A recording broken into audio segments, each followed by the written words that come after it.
Hey, this is Mikey here with a brand new After Effects tutorial. And in this one, I'm actually going to do a little bit of Cinema 4D as well. What I'm going to show you how to do is this title from the World War Z trailer.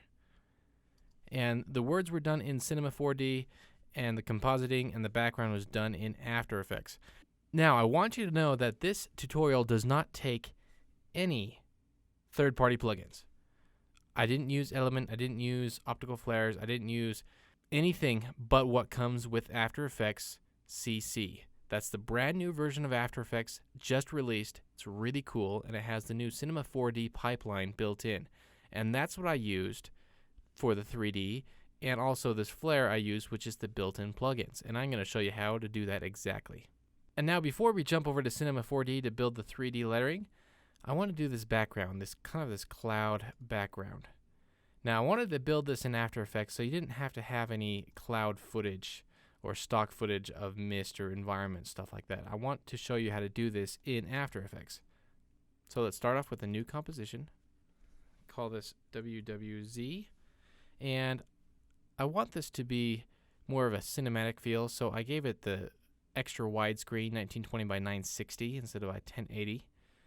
Click. Let's give this 4 seconds, 5 seconds. 3 seconds was a little short. So 5 seconds, click OK. Now here is my brand new composition. First thing you want to do is get a new solid and call this clouds. Okay. Now what we do is we add an effect called fractal noise, and that's in the noise and grain section. Fractal noise. Now instantly this is starting to look like clouds, but let's adjust some of the settings to make them look a little nicer. So let's bring down the brightness. Let's go -22. Let's bring the contrast down as well. And then let's keyframe the evolution. So I'm going to click on evolution, go forward in time, and let's keyframe that. One whole rotation should do the trick. Now this look is a little bit hard, so I want to add a slight blur to that. So let me go to just a fast blur. And make sure you turn on repeat pixel edges. Okay, next what I want to do is I want to keyframe the scale. Actually, now that I look at this, I think the evolution is too much. So let's go in and reset this. 0. And let's just go 45 degrees. Yeah, you don't want too much of that because this is supposed to look like mist kind of moving around.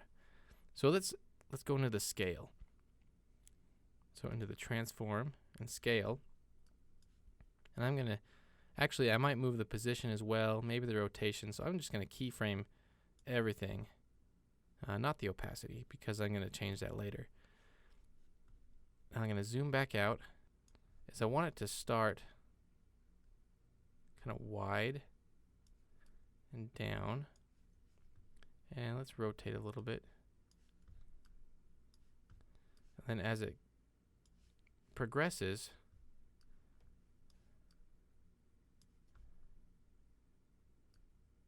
then it kind of moves. So you can see it's kind of looking like fog expanding. Let's take this one step further and add an effect. It's a distortion effect called turbulent displace. Distort. And what this does is it kind of makes it look like it's, being turbulence, like an airplane, wind kind of going every which way. Let me kind of show you with playing around with some of these settings. So you can see right here, kind of looks like clouds, kind of ripply.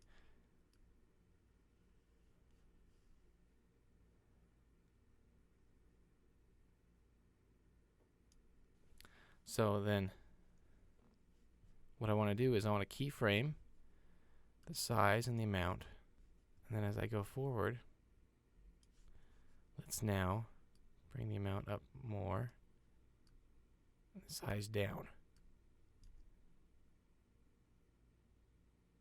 Okay, so now that by itself maybe not look quite like clouds. But what then you do is let's add a new solid. And let's just have this a black solid. Let's put it underneath. And let's take the opacity and bring that down. Now as we look through, it's kind of more subtle in the background. I can even go in here, go to the clouds layer, and pre-compose this cloud comp. And make sure I move all the attributes. Click OK. And then I can go in to my ellipse tool, just double click, and it brings it in here. And then I hit F on my keyboard and it brings up the mask feather. And I can feather this. I can also expand. And it kind of makes it so it darkens, has a little vignetting around the edge. That is the cloud background. So let's just jump over to Cinema 4D. Now I'm a little bit worried about jumping over to Cinema 4D because really I'm not a Cinema 4D guy. I've never really used it. This is my first time I've actually jumped into it and tried it out. So I don't know how well I'm going to be able to do this tutorial teaching you Cinema 4D when I really don't know it well that myself. So, but I will show you, and I'll probably cut up a lot of stuff and maybe record this several times. In order to get over to Cinema 4D from After Effects using the new Cinema 4D Lite plugin, it's really simple. What you do is you go up to Layer, New, Max on Cinema 4D file. I'm going to click OK. Now, I'm gonna give it a title. It wants to save a new file. So, WWZC4D. And that creates a new file and automatically brings it right into my workflow here. Now there's nothing there yet. So let me hop over to Cinema 4D. So here I am in Cinema 4D. Now the first thing I want to do is let's adjust the settings so they match what the settings are in After Effects. And to do that, there's this button right here that has, looks like a slate with a play and then a wheel. I'm going to click on that, and my width was 1920 by the height was 960. Okay. Now to navigate around in Cinema 4D, if you're not used to it, the thing that you need to remember is 1, 2, and 3 on your keyboard. And that's up above the letters, not on the 10 keypad. So if you hold down 1 and you click the mouse and move it around, it moves things around like this. It's like using the space bar in After Effects, and it brings up the hand tool. If you click down 2, you zoom in and out. This is like if you have a camera and you're going through the camera tools in After Effects. And then you hold down 3. Remember, you have to keep them hold down. And then you click and you move around, and this will rotate around your object. Now you can do primitives here, like this cube. Rotate around it. But I don't want to do that. Now, when you bring in an object, it pops up over here in this objects box. So I can just click on this, hit delete, and it's gone. What I want to do is text. So the text is in this draw menu. And you click and hold, and you write text. Now, I'm going to first work on just the Z. So let's put in a big capital Z right here in this text box. And let's find Adobe Garamond. So now when you first bring up text, it's just kind of an outline. It's not 3D yet. But in order to do that, you add what's called a NURBS. So I'm going to click and hold this box right here, this green one, and go to Extrude NURBS. And then it brings up the Extrude NURBS. Now what I can do is I can take this text and drop it in to that layer. And you can see it's now 3D. Let's zoom in a little bit closer. So now from here, we want to texture it and we want to light it. So to create, let's create some texture first. So to create texture, we go down here where it says create. Let's add a new material. So the materials pop up over here on the right. And what we can do is we can add a texture. So I'm going to click on this and bring in, I just have some metal texture. This is the only thing that I did not create using the software. And you can find these pretty much anywhere. Click open. Let's drag this right onto it. Now we have the metal texture. but it's actually gonna, if we look really close, the texture didn't map in there quite right. It's looking a little weird. So this is how you fix this. And it actually took me quite a while to figure this one out as being, you know, a newbie. So what you do is you click up here on the little shader. And then right here where it says projection, and it says UVW mapping. Let's try something else. Spherical, nope. Flat, that looks okay, but it's not quite there. Let's see, what else? Cubic, there. Now we're starting to get there. Let's take a look. Now that texture is mapping around just the way I want it. Okay. So now let's add some, you know, some with the texture. We have some different options. Color, specular, illumination. I want to add bump mapping. Okay. So then I go into the bump, and what I'm going to do is I'm going to just use the exact same texture. And it just adds a little bit of texture to it. Let's take a quick render. Now to do a render, we just click this button right here. That's starting to look good. Now let's start to work on the lights.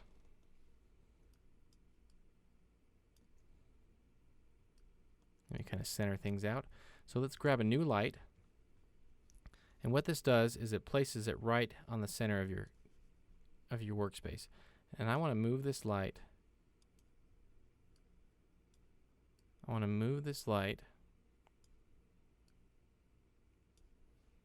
Let's move it out more towards the front. Let's take a render. You can actually hit Command R and it'll render that. Now I want the front to be more light, but I want some nice kind of highlights around the edges. So we're going to need more lights. So let's grab a new light. Let's bring this, let me change my angle so I can see, up and over to about right here. That's too much. So what I want to do is take this first light, and right here are the light settings. Let's bring down the intensity. Okay, that's starting to look better. And I realized I'm missing something. What I want to do is add kind of a bevel on this text. So I'm going to click on the text, go over to the extrude NURBS, and bevel settings are where under here where it says caps. I'm going to go to caps, and I want a fillet cap on the front.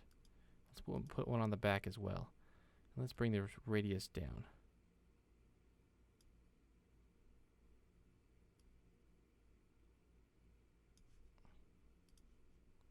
So now let's zoom in and look at this.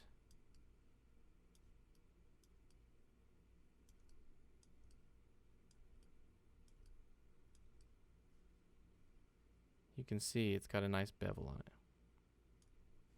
Okay, now let's take another render again. Okay, I'm liking this bevel because now you can see some little highlights and things like that. Also, let's go back to this texture, or this shader. Let's add some specular. And this kind of shows little brightnesses, hotspots.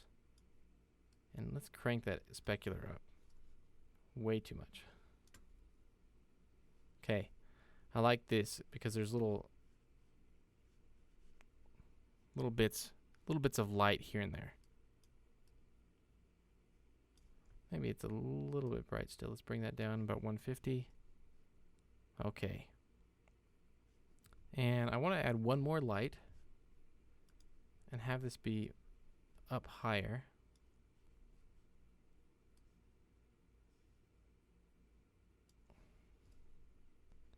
I'm going to take this second light, bring it down a little bit. And take this third light.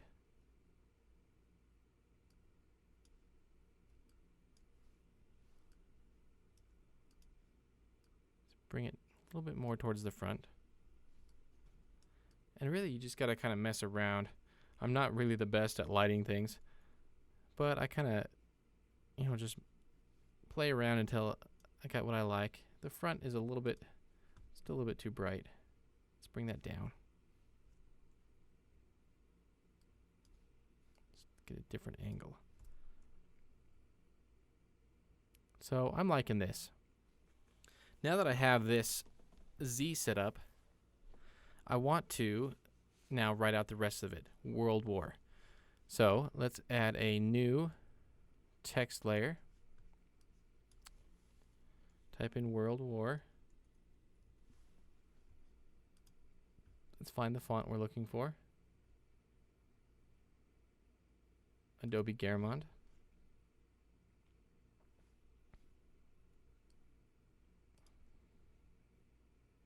Let's take this text and let's scale it down first.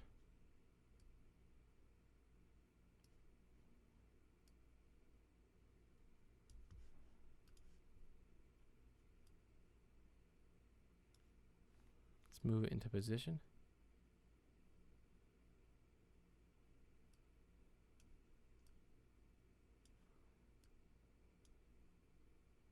It was about there, but also the text was spaced out a lot more horizontally. So I'm going to go to text, horizontal spacing. I can space that out. Now right now the text is right in line, but I still need to extrude this. So let's add a quick extrude NURBS. Put the text in there, and let's bring this forward. And I want it just in front. And also this is a little bit too thick. It's extruded too much. So let's go to the extrude NURBS and go to the object. And right here where it's movement, there's 0, 0, and then 20. Let's bring the 20 is the extrusion amount. So let's do that, and now we can bring it back. I want it to sit just right in front of the Z. Okay, now what we want to do is take this shader and let's duplicate it. And you do that by hitting Command C, Command V. So let's drop that new one onto the World War. Now what I want to do with this, I want still a texture on it, but I don't want it as dark. So what I'm going to do is I'm going to take down the mix strength, and what that will do is it'll bring the white color from beneath it. Let's take a quick render. And you can see that's already looking pretty darn cool. Now the next thing that I want to do before I head back to After Effects is let's keyframe a quick movement on the World War text, not the Z text. So let's go to the extrude NURBS on this. Let's hit the keyframe button, move to the end, and let's bring this forward. Hit the keyframe. Now when we hit play, you can see the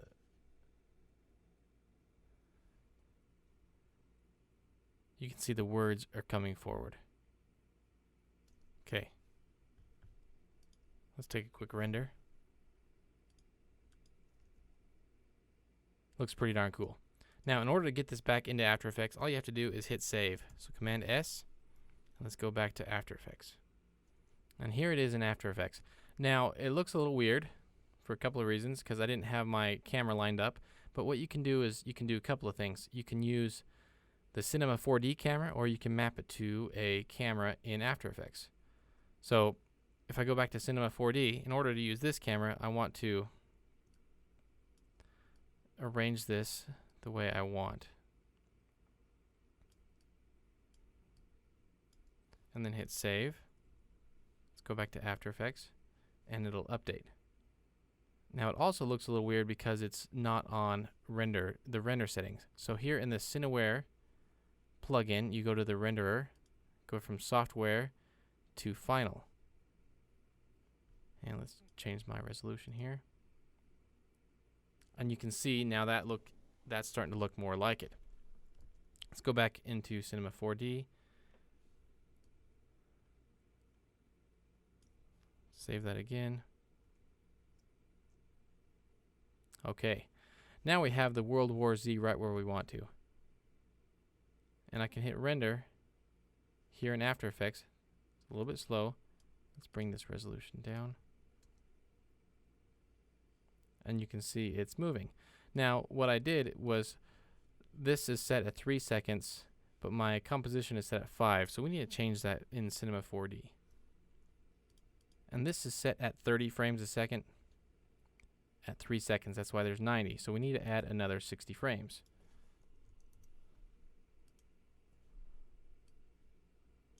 And let's take this keyframe and move it to the end. Okay. Let's save this. Head back over to After Effects. Now this is the right length. I'm going to do a quick RAM preview before I go even further. Okay, so here's the RAM preview, and I'm liking the clouds. I'm liking the 3D letters. Now that I see it, I want this World War to be moving a little bit faster, so I'm going to have it move more in Cinema 4D. I also want this all to be a little bit bigger, so I'm going to zoom in also. So I'm going to pause that. Let's go back over to Cinema 4D. Zoom in. And then let's go to this end keyframe. And we can go down to the Z space right here. It's at -60 centimeters. Let's bring that to a little bit further, and I can just go here and hit apply. Let's take a look at that.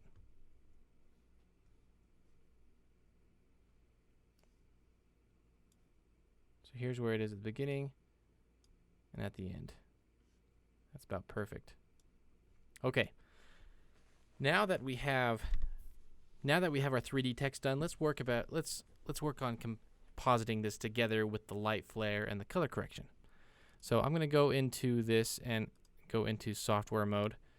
It looks a little weird, but it's a lot faster to render.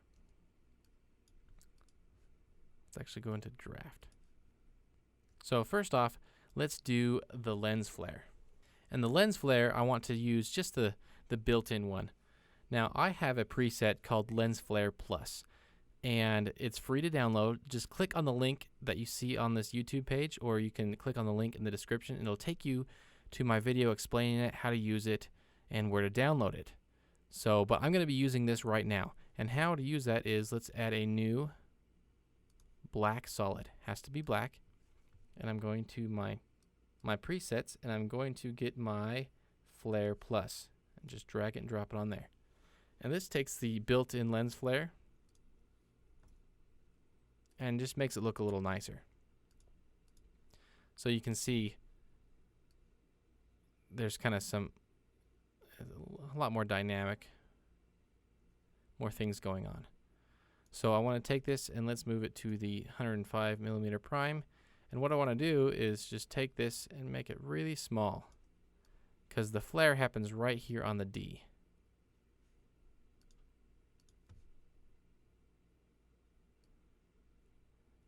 Now, I also want to take this and change the mode from normal to screen. Let's try multiply or add. Now let's take the brightness down. And there's the little tiny flare. Now, the next thing is there was a line that went kind of right across, and you can build that in After Effects as well. Really, the easiest way to do that is, let's grab a new solid. And on this, we add a light sweep. Let's change this to 90 degrees. And then turn off the edge intensity. Also, let's take this and change the mode to add as well. We can also take this so that it doesn't go straight to the edges. Let's take that black solid, and we can add a mask to it. Let's feather that mask.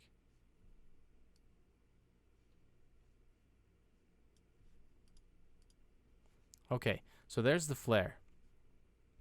Now we want this flare to move and brighten a little bit.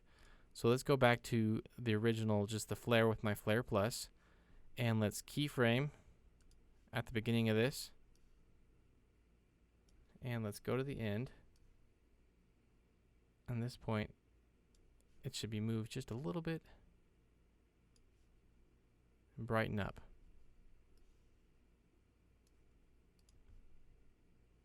Okay, let's go back to that light sweep. Let's bring up that intensity a little bit. Okay, there we go. So that is the flare. Now let's add just a general color correction to this. So a new adjustment layer.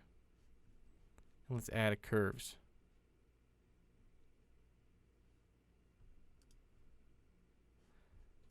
Now I want to make this a little more green. So I'm going to go into the green. Let's just pump up the green. Let's go to RGB, add some more contrast. It's a little bit too green, I think.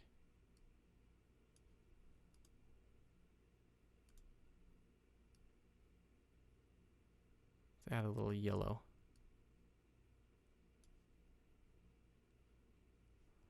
And then I can also take this adjustment layer and let's just drop the opacity so it's not as intense.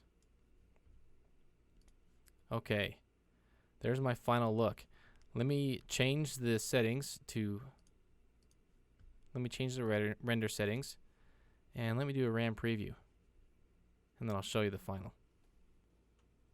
Okay, and here is the rendered out preview. I think it looks pretty darn cool. So I hope you enjoyed this tutorial. I hope I wasn't too boring, and I hope I wasn't too confusing with Cinema 4D. Again, this was my first time really using Cinema 4D and the new Cineware pipeline in the After Effects CC, or After Effects Creative Cloud, whatever you want to call it. So please, please, please, if you like the tutorial, give me a comment. I want to know what you think. I want to see what videos you guys come up with using this technique. I'd love to see it. So go ahead, put it in the comment, make a video comment, whatever. That would be great. So awesome. Don't forget to subscribe, comment, and share the video. Thanks. Bye.